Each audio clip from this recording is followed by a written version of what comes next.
दोस्तों, हर व्यक्ति के जीवन में बहुत सारी समस्याएं आती हैं। ये समस्याएं उसे रोकने का काम करती हैं, ये उसके प्रगति पथ में बाधा का काम करती हैं। यदि व्यक्ति इनसे घबरा जाए तो अपने जीवन को नरक की तरह से बना सकता है, और यदि व्यक्ति इनसे पार पा जाए तो अपने जीवन को स्वर्ग की तरह से बना सकता है। अपने जीवन को अपने कंट्रोल में कैसे लें, पूरी तरह से अपने आप पर नियंत्रण कैसे करें, पूरी तरह से अपने जीवन में हर चीज़ के ऊपर कैसे अधिकार प्राप्त करें, आज के वीडियो में हम यही जानने का प्रयास करेंगे।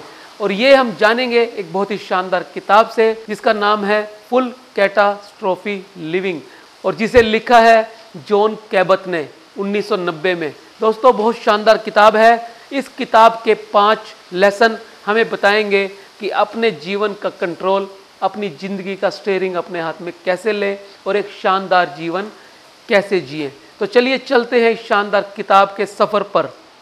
पहला lesson, the practice of mindfulness, paying attention. दोस्तों, आप सब ने ध्यान के बारे में सुना होगा, उस ध्यान के बारे में जो आपके जीवन को परिवर्तित कर सकता है, ट्रांसफॉर्म कर सकता है, लगभग बदल सा देता है। जी हाँ, उसी का एक रूप है माइंडफुलनेस। माइंडफुलनेस एक ऐसे तरीके का ध्यान है जिसके अंदर हमें प्रेजेंट मोमेंट में रहना होता है, हमें हर बात से अवेयर होना पड़ता है, हमें कोई भी जजमेंट नहीं करनी होती। जो भी विचार हमारे दिमाग में आते हैं उसे हमें निष्पक्ष ग्रहण करना होता है, अपनी तरफ से कोई मिलावट नहीं करनी होती। इसे ही माइंडफुलनेस कहा जाता है। तो दोस्तों, सबसे पहले जीवन को यदि आपने अपने कंट्रोल में लेना है तो हमें अवेयर होना होगा और हमें हर चीज़ के प्रति जागरूक होना होगा। हमें देखना होगा कि चीज़ें कैसे घटित होती हैं, हमारे मन में विचार कैसे आते हैं, उनका स्वरूप कैसा है, वो अच्छे हैं या बुरे हैं, बिना किसी जजमेंट के उनको देखना है। और देखते देखते एक समय ऐसा आएगा जब आप विचारों को अलग करना सीख जाओगे, जब आपको ये पता लगने लगेगा कि आप बुद्धि के स्तर पर अलग हो, आप शरीर के स्तर पर अलग हो, और आपके अंदर कोई ऐसी चीज़ है जो इन सब चीज़ों को देख रही है, जो इन सब चीज़ों को ऑब्जर्व कर रही है, जिसे अध्यात्म में दृष्टा कहा गया है। इसे ही साक्षी भाव कहते हैं। यानी आत्मा नाम की एक चीज़ ऐसी है जो आपके सारे व्यक्तित्व को बनाने का काम करती है, बिना कोई हस्तक्षेप किए हुए। वो जब आपको समझ आनी शुरू हो जाएगी तो आप जागरूक होना शुरू हो जाओगे और हर मोमेंट को जीना शुरू कर दोगे, वर्तमान में रहना शुरू कर दोगे, प्रेजेंट में जीवन को जीने लगोगे। इसे ही पेइंग अटेंशन कहा गया है, इसे ही पूर्णतः जागरूक होना कहा गया है। दूसरा lesson, a new way of thinking, health and illness. दोस्तों, हमारे जीवन के अंदर हमारे स्वास्थ्य का बड़ा रोल होता है। कोई व्यक्ति तभी सारे काम बखूबी कर पाता है जब उसका शरीर और मन दोनों स्वस्थ हैं। यदि आपको शरीर के अंदर कोई बीमारी है तो आप क्या कर पाएंगे? ना तो आप अपना काम कर पाएंगे, ना आप अपने परिवार समाज के लिए कुछ कर पाएंगे, और ना ही अपने जीवन के लक्ष्यों को पूरा कर पाएंगे। इसलिए सबसे पहला काम स्वस्थ होना है, स्वस्थ शरीर भी और स्वस्थ मन भी। दोस्तों, हमें एक अनोखे तरीके से सोचना शुरू करना होगा, हमें एक नए तरीके से सोचना शुरू करना होगा। ये तो आप सब जानते हैं, जैसा हम सोचते हैं, जैसा हम विचार करते हैं, वैसे ही हम बनते चले जाते हैं। जो लोग हर रोज अपनी सेहत का रोना रोते हैं, अपने स्वास्थ्य को लेकर हमेशा चिंतित रहते हैं, वो हमेशा ही बीमार से नजर आते हैं। जब आप अपने आप को स्वस्थ महसूस करेंगे और ये कहेंगे कि मुझे कोई बीमारी नहीं है, तो आपका मन भी आपको स्वस्थ मानने लगेगा। और यकीन जानिए, जैसा आपका मन आपको मानेगा वैसे ही आप दिखने भी शुरू हो जाएंगे। तो दोस्तों, आज से ही एक नए जीवन की शुरुआत करिए, अपने आप को एक नए तरीके से प्रेजेंट करिए और अपने मन को हमेशा ये संदेश दीजिए कि आप एक स्वस्थ मन और स्वस्थ शरीर के मालिक हैं, ताकि आपका मन ये परसीव करने लग जाए और आप वाकई ही स्वस्थ नजर आएं। दोस्तों, एक बीमार व्यक्ति भी स्वस्थ नजर आ सकता है यदि उसका मनोबल मजबूत है, और एक स्वस्थ व्यक्ति भी कुछ लोगों के कहने पे कि तुम तो बीमार नजर आ रहे हो, वो बीमार ही नजर आने लग जाता है। कहा है ना कि किसी गधे को 10 व्यक्ति यदि घोड़ा बता दें तो व्यक्ति मानने पर मजबूर हो जाता है कि ये घोड़ा ही होगा। तो इसी तरह से यदि बार बार आपका मन आपको ये निर्देश दे कि आप तो बीमार हैं, तो आप स्वस्थ होते हुए भी बीमार नजर आएंगे। और यदि आप बीमार होते हुए भी स्वस्थ रहना चाहते हैं तो अपने मनोबल को आपको मजबूत करना ही होगा। दोस्तों, तीसरा लेसन है स्ट्रेस। स्ट्रेस एक ऐसा रोग है, स्ट्रेस एक ऐसी चीज है जो हमें सबसे ज्यादा नुकसान करती है। स्ट्रेस हमारे शरीर के अंदर कोर्टिसोल हार्मोन को पैदा कर देता है और ये कोर्टिसोल हार्मोन हमारे शरीर को, हमारे मन को बहुत बुरी तरह से कमजोर कर देता है। स्ट्रेस में व्यक्ति के अंदर बुढ़ापे के लक्षण शुरू हो जाते हैं, वो बीमार दिखना शुरू हो जाता है, उसके बाल सफेद होने शुरू हो जाते हैं, उसके चेहरे पर झुर्रियां आनी शुरू हो जाती हैं। यानी स्ट्रेस एक ऐसी बीमारी है जो अपने आप में तो खतरनाक है ही, लेकिन शरीर के अंदर और बहुत सारी बीमारियों को पैदा करने का काम भी करती है। यदि आपको स्ट्रेस से बचना है तो आपको स्ट्रेस के मूल में जाना होगा, उसकी जड़ तक पहुंचना होगा, और ये काम सिर्फ कर सकता है मेडिटेशन। जी हाँ दोस्तों, माइंडफुल मेडिटेशन के जरिए आप स्ट्रेस के कारण का पता लगा सकते हैं, आप स्ट्रेस की था पा सकते हैं कि किस कारण आपको स्ट्रेस पैदा हुआ है।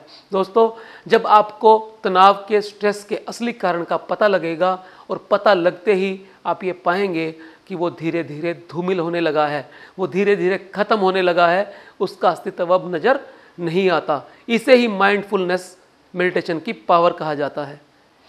चौथा lesson, the application, taking on the full catastrophe. दोस्तों, यदि आप चाहते हैं अपने जीवन का पूरा कंट्रोल अपने हाथ में लेना तो आपको माइंडफुल मेडिटेशन सीखना होगा, उसे करना होगा। कम से कम 30 मिनट प्रतिदिन, 30 मिनट डेली यदि आप माइंडफुल मेडिटेशन करेंगे तो निश्चित जानिए कुछ ही समय के अंदर आपके जीवन का स्टीयरिंग आपके अपने हाथ के अंदर होगा। इसके करने का तरीका क्या है? यदि आप पहली बार मेडिटेशन कर रहे हैं तो आप 10 मिनट वॉकिंग मेडिटेशन करिए। वॉकिंग मेडिटेशन के अंदर आपको मात्र कोई अच्छी जगह चुननी है, कोई शांत जगह चुननी है और सुबह के समय या शाम के समय उस पर टहलना है।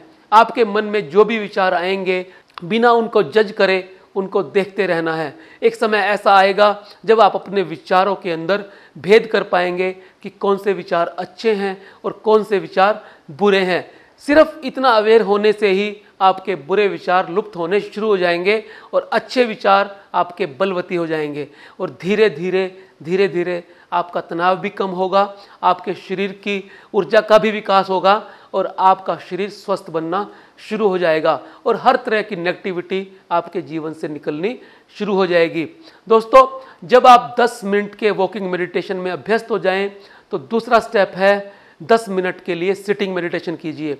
जब आप एक शांत वातावरण में बैठ जाते हैं और आपकी रीढ़ की हड्डी सीधी हो जाती है और आप ध्यान मुद्रा लगा लेते हैं और आप जब अपने श्वासों को आते जाते देखते हैं तब आप माइंडफुलनेस की उस स्टेट में हो जाते हैं जब आपको अपने शरीर के अंदर चल रही हर गतिविधि के बारे में धीरे धीरे पता लगना शुरू हो जाता है, जिससे आपका शरीर और मन एक लय हो जाते हैं और समय आते आते आपके सारे नकारात्मक विचार धूमिल हो जाते हैं और आपके सारे सकारात्मक विचार प्रबल हो जाते हैं और आपके अंदर माइंडफुल मेडिटेशन धीरे धीरे प्रगति प्राप्त करता है। तीसरी स्टेज में आपको बचे हुए 10 मिनट को फिर दोबारा से वॉकिंग मेडिटेशन में करना है।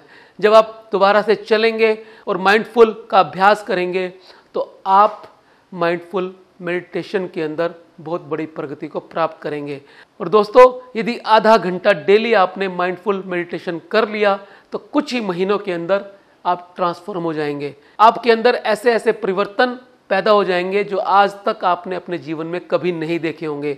दोस्तों, माइंडफुल मेडिटेशन के बारे में इतनी दृढ़ता से जो मैं ये बात कह रहा हूँ, मैं अनुभव से कह रहा हूँ। इन सारी चीज़ों को मैंने अपने जीवन के अंदर देखा है, इसके बहुत ही अच्छे रिजल्ट्स हैं। तो यदि आप जीवन के अंदर बड़े बदलाव करना चाहते हैं, बड़ी प्रगति को प्राप्त होना चाहते हैं, बड़ी सफलता प्राप्त करना चाहते हैं तो आज से ही 30 मिनट का माइंडफुल मेडिटेशन शुरू करिए। 5वां लेसन है द वे ऑफ अवेयरनेस। दोस्तों, यही जागरूकता का रास्ता है और जब आप इस जागरूकता के रास्ते पर बढ़ते चले जाएंगे तो धीरे धीरे आपके सारे विकार लुप्त होते चले जाएंगे और आपकी सारी सकारात्मक ऊर्जा एक जगह पर इकट्ठी होकर आपको एक सफल और अच्छा इंसान बनाने में मदद करेगी। दोस्तों, बहुत ही शानदार किताब है। आज हमने संक्षिप्त रूप से इस किताब की चर्चा की है। ये 5 लेसन यदि आप अपने जीवन में उतार लें और माइंडफुल मेडिटेशन का अभ्यास करना शुरू कर दें तो आपके अंदर भी एक क्रांतिकारी परिवर्तन हो सकता है।